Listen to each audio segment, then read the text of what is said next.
दोस्तों सी लैंग्वेज के इस चैप्टर में आप सबका स्वागत है, जहां पर आज हम करेंगे एक बहुत इंपॉर्टेंट प्रैक्टिकल स्ट्रक्चर चैप्टर से रिलेटेड।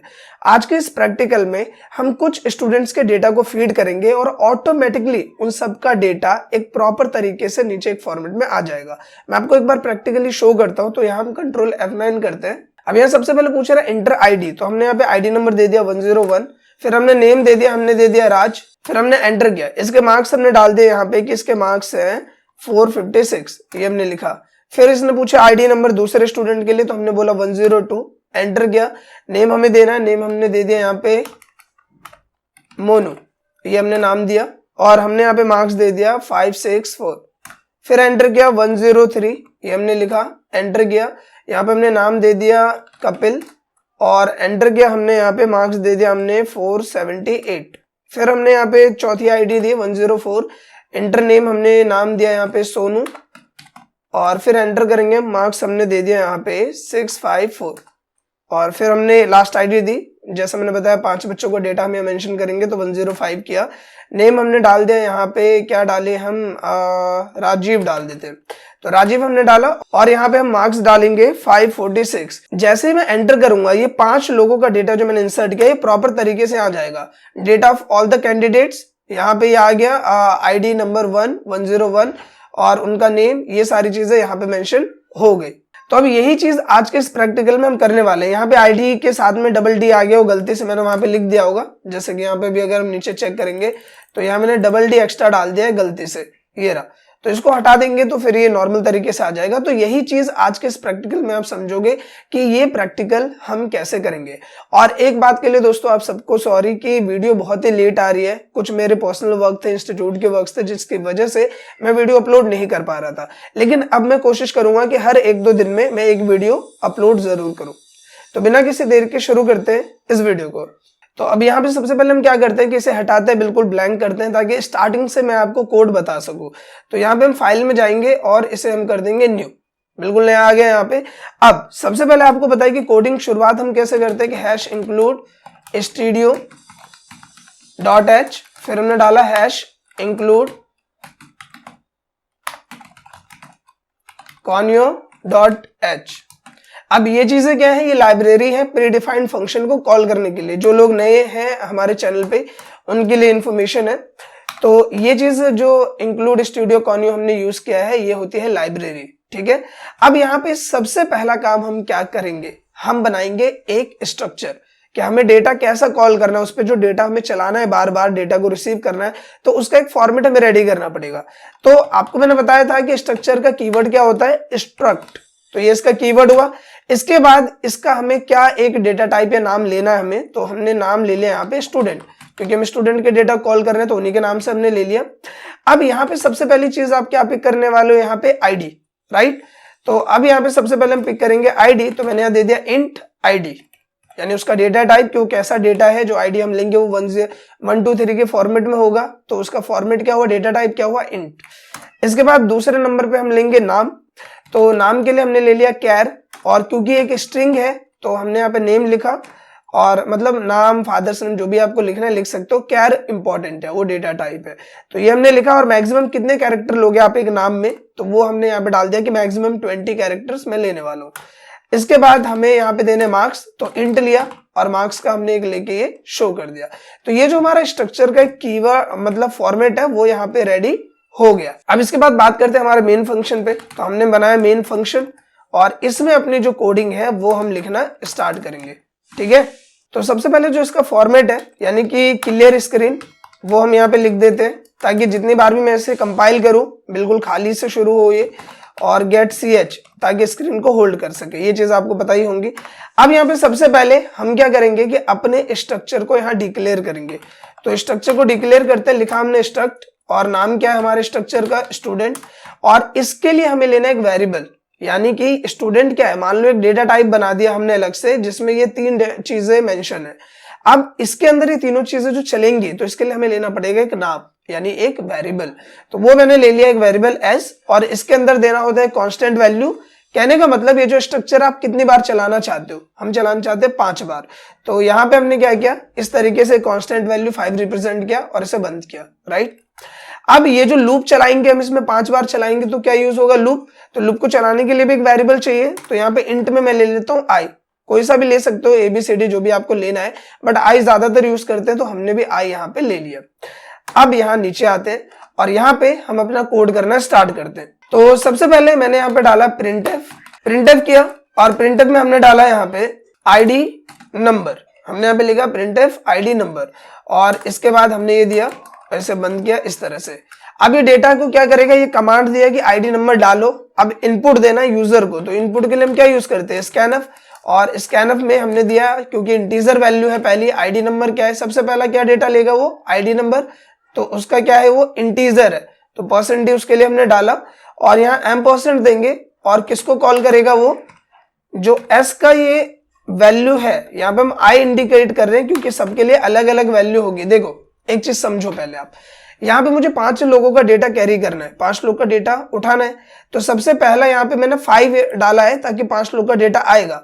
तो यहाँ पे पहले लूप में होगा 1, दूसरे लूप में होगा 2, तीसरे लूप में होगा 3, चौथे लूप में 4, और लास्ट वाले में होगा 5। तो ये ऑटोमेटिकली चलेगा। तो इसके लिए हमें आई का लूप चलाना है, तो यहाँ पे हम आई मेंशन करेंगे, कांस्टेंट वैल्यू मेंशन नहीं करेंगे। ठीक है, ये किया, और इसका मुझे क्या पिक करना है, आईडी। तो ये जो हमारा स्ट्रक्चर है स्टूडेंट, जिसका वेरिएबल मैंने लिया एस, उसका हमें सबसे पहले क्या चलाना है, आईडी, तो इसलिए मैंने डॉट आईडी यहाँ पे दिया है। क्लियर हो गया, ये किया। अब इसके बाद दोबारा यहाँ लिखते हैं प्रिंटफ लिखा, और यहाँ पे दूसरी चीज क्या बोलना है हमें उसे कि नेम, एंटर नेम, तो ये हमने लिखा। ये लिखने के बाद हम यहाँ पे इसे बंद करते हैं डबल कोट्स के अंदर, और ये हो गया। अब इसका इनपुट लेना, अब यहाँ पे एक चीज ध्यान देना, सबसे पहली बात कि ये क्या है, स्ट्रिंग है। अगर ये कैरेक्टर होता तो %C होता, लेकिन ये है स्ट्रिंग, तो यहाँ लेंगे %S, क्या लेंगे, %S, इसके वैल्यू को कॉल करने के लिए। दूसरा, जब आप इनपुट को कॉल करते हो तो यहाँ पे हमें एम्परसेंड नहीं लगाना है, ये भी ध्यान रखना, नहीं तो एरर आएगा। तो यहाँ पे हमने क्या लिखा, S, और यहाँ पे आई डाल दिया कि जो भी पहला लूप है दूसरा है उसके हिसाब से, डॉट, हम क्या कॉल कर रहे हैं, नेम। ठीक है, ये रहा, इसका जो हमने यहाँ पे नेम दे रखा है वही हमने यहाँ पे कॉल कर दिया। ठीक है, ये हो गया। तीसरा यहाँ पे हमें करना क्या है, प्रिंटफ, और हमने उससे बोला कि भाई अपने मार्क्स डालो, तो एंटर मार्क्स, ये किया और ये आ गया। सिंपल उसी तरह से लिखा है, देखो कुछ भी यहाँ पे अलग नहीं किया मैंने। इसके बाद यहाँ पे हम करते हैं स्कैनफ, इसका इनपुट लेना है, तो अभी भी बताया था कि इंटीजर के लिए कैसे लेंगे, परसेंटेज डालेंगे, और एम% डाला, इसके अंदर में हमने डाल दिया ये, और डॉट यहाँ पे मैं कर देता हूं, क्या करेंगे हम, मार्क्स से लिखा है ऊपर। ठीक है, ये हो गया, ब्रैकेट बंद, और ये कर दिया। अब ये करने के बाद मतलब एक हिसाब से जो जो मुझे यूजर को कमांड देना और इनपुट देना वो कोड है ये। अभी लूप नहीं लगाया, इसमें लूप अभी लगाएंगे। तो पहले मुझे इसको चेक करना है, और यहाँ पे रिटर्न वैल्यू हम दे देते, तो रिटर्न 0 कर देता हूं मैं यहाँ पे। ठीक है, ये किया। अब यहाँ पे ये करने के बाद हम इसको एक बार चेक करेंगे, तो प्रोग्राम सक्सेस है। ठीक है, कंट्रोल F9 करके एक बार चेक कर लेते। तो आईडी नंबर मैंने दे दिया 101। ठीक है, नेम मैंने डाल दिया यहाँ पे राजेश। ठीक है, और मार्क्स मैंने डाल दिया 456। तो ठीक है, प्रोग्राम इतना हमारा सही है। ठीक है, अब ये सही है, तो अब इसमें लगा देते हैं लूप। तो लूप बड़ा ही सिंपल होने वाला है। यहाँ पे बस आपको क्या करना है, 4 लिखा, i इक्वल टू, मैं थोड़ा यहाँ पे एंटर कर देता हूँ, देखने में आसानी होगी। 4 लिखा, यहाँ पे कर दिया i इक्वल 0। ठीक है, और हमने बोल दिया कि आई का लूप कब तक चलेगा, जब तक ये 5 के बराबर नहीं हो जाता, मतलब 0 शुरू करेंगे और जब तक ये 5 बार नहीं चले तब तक ये लूप चलना चाहिए, और हर एक लूप में इसकी वैल्यू बढ़ जाएगी। ये तो बड़ा ही सिंपल है, आप कितने चैप्टर्स देख चुके हो तो ये तो आपको पता ही होगा। ठीक है, तो अब ये जो इनपुट ले रहा है, अभी एक ही बार इनपुट लिया, एंटर किया, दोबारा स्क्रीन पे आ गया। अब ये लेगा 5 बार इनपुट, क्योंकि लूप 5 बार चलेगा। अब ये इनपुट ले रहा है, मुझे उस इनपुट को आउटपुट में शो करना है, राइट। तो यहाँ पे हम क्या करेंगे, सबसे पहले लिख देते हैं नीचे, आप देख पा रहे होंगे, मैं थोड़े से और स्क्रॉल कर देता हूं। तो ये हो गया, इतना हमने कोड लिख दिया है। तो यहाँ पे हमने लिखा प्रिंटफ, और मैंने यहाँ पे लिखा कि एंटर मारेंगे पहले हम। ठीक है, डेटा ऑफ ऑल स्टूडेंट्स। ठीक है, ये चीज हमने किया, और अब यहाँ पे मुझे उन स्टूडेंट्स के डेटा को कॉल करना है। तो 4 का लूप लगाया, जैसा ऊपर लूप है, क्योंकि वो भी 5 बार चला, ये भी 5 बार चलेगा, तो इसको भी 0 कर दो। i लेस देन कर दो 5, i प्लस प्लस। ठीक है, और यहाँ पे इस लूप के अंदर में बस एक सिंपल सा यहाँ पे मैं एक कोड लिखने वाला हूँ, जिसके बाद हमें उतना सारा लिखने की जरूरत नहीं है। देखो क्या लिखना है। सबसे पहले यहाँ किया प्रिंटफ किया, और सबसे पहले यहाँ पे क्या कॉल करेगा, तो यहाँ पे कॉल करेगा आईडी नंबर को। ठीक है, मैंने लिखा आईडी नंबर इस तरह से लिख देते हैं, थोड़ा अट्रैक्टिव लगना चाहिए नहीं, तो ये हमने किया यहाँ पे इस तरह से मैंने आईडी नंबर लिख दिया। अब यहाँ आईडी नंबर किस में, %d में, तो %d लिख दिया यहाँ पे। अब ये लिखने के बाद आपको यहाँ पे /t डालना है। /t का मतलब होता है टैब, मतलब स्पेस थोड़ा ज्यादा आ जाएगा। अब /t लिखोगे स्पेस ज्यादा आ जाएगा, फिर स्पेस कर देते हैं यहाँ पे। और अब यहाँ पे हमें देना है नेम। ठीक है, तो यहाँ पे हमने डाला नेम, और फिर उसी तरह से ये डाला, इस तरह से अट्रैक्टिव बना देते हैं। और यहाँ हम डाल देंगे %s। क्यों डाला %s, क्योंकि ये है स्ट्रिंग, नाम किसमें है, स्ट्रिंग में, तो ये डाला। उसके बाद फिर /t डालोगे आप, ताकि थोड़ा स्पेस ज्यादा आ जाए। /t डाला, और यहाँ पे हमने डाल दिया मार्क्स, तो हम यहाँ पे दे देंगे मार्क्स। दोबारा से उसी फॉर्मेट में लिख दिया मैंने, और यहाँ पे हम लिख देंगे %d। ये करने के बाद पूरे को डबल कोट्स के अंदर ले लो। ठीक है, और लेने के बाद अब ये चीज जैसे ये %d किससे बिलोंग करता है, %s किससे बिलोंग करता है, %d, ये हमें बस यहाँ मेंशन करना है। बस इतना सिंपल सा काम है। तो इसके लिए आप क्या करोगे, इसके लिए सिंपल हमको s लेना है, इसके अंदर i लिखना है। ठीक है, और डॉट हमें कर देनी है id, पहला वाला id के लिए, कोमा, फिर s लिया, दोबारा से ये किया और i डाला इसमें, और यहाँ पे कर दिया डॉट नेम, सिंपल तरीके से। ठीक है, और फिर यहाँ पे ये किया, और s दोबारा से i इसके अंदर डॉट, और इस बार क्या मार्क्स है। ठीक है, तो ये किया, और ये हमारा कोड हो गया बिल्कुल खत्म। ठीक है, आप देख पा रहे होंगे सिंपल तरीके से। तो देखने में थोड़ा कॉम्प्लेक्स लग रहा होगा, है बहुत इजी, बस थोड़ा लंबा ये लिखा हुआ है, करोगे बहुत इजी है। तो बस इतना सा कोड हमें लिखना था। प्रोग्राम हमारा हो चुका है, एक बार चेक करेंगे F9 करके, प्रोग्राम सक्सेस बता रहा है। कंट्रोल F9 करते हैं, आईडी नंबर 101, एंटर नेम हमने डाल दिया राजू, एंटर मार्क्स हम अच्छे मार्क्स देंगे इसको, अच्छा बच्चा ये 654।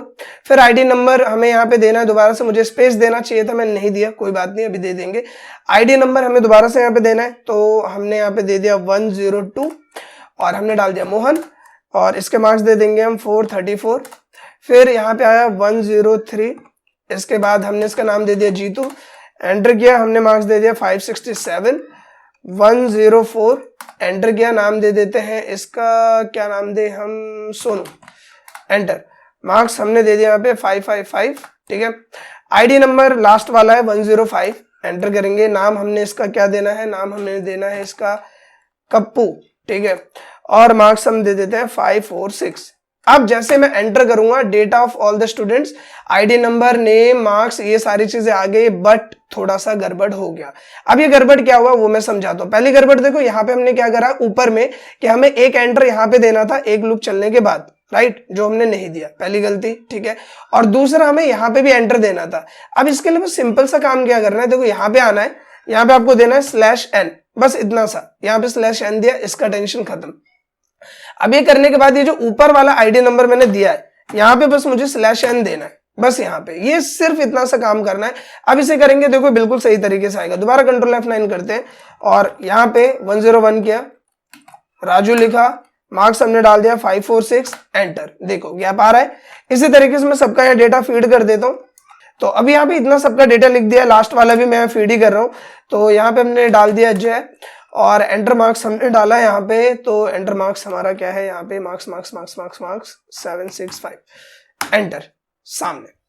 तो बस इतना सा फर्क था, जिसकी वजह से कितना बेकार लग रहा था। सिर्फ एक /n डाला, और देखो कितने अच्छे व्यू में आपके सामने आ रहा है। यहाँ हमने 5 डेटा को कॉल किया, आप 10 भी लगा सकते हो, 15 भी लगा सकते हो, डिपेंड ऑन यू, ये हमने किया।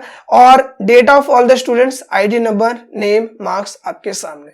सो आई होप कि दोस्तों ये जो प्रैक्टिकल है वो आपको पसंद आया हो और अच्छा लगा हो। अगर ये वीडियो आपको सीरियसली अच्छी और इन्फॉर्मेटिव लगी है तो प्लीज वीडियो को लाइक करो, अपने दोस्तों के बीच में ज्यादा से ज्यादा शेयर करो, साथ ही कमेंट करके अपना फीडबैक जरूर दो। Thank you.